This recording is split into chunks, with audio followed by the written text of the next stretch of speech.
राम समर्थ श्रीराम. दशक 14, समास 4. कीर्तन लक्षण. नवविधा भक्तीमध्ये आपण कीर्तन या भक्तीविषयी जाणून घेतलं होतं.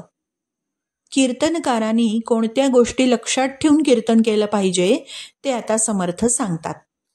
आणि हा समास मुद्दाम वाचावा. त्यामध्ये एक वैशिष्ट्य आहे.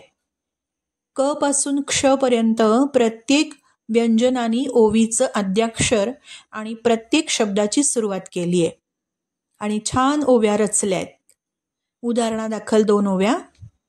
कलयुगी कीर्तन करावे, केवळ कोमळ कुशळ गावे, कठीण कर्कश कुरटे सांडावे एकीकडे, खटखट खुंटून टाकावी, खळखळ खळासी न करावी, खरे खोटे खवळो नेदावी वृत्ती आपुली.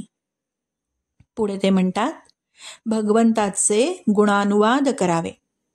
कीर्तनामध्ये सुसंस्कृतपणा असावा. कीर्तनात निंदा करू नये. नियमांनी बांधलेले गोड गाण्याचं कीर्तन करावं आणि कीर्तनकारांनी वायफळ बोलू नये. लोकांना परमात्म स्वरूपामध्ये लावण्याचा प्रयत्न करावा.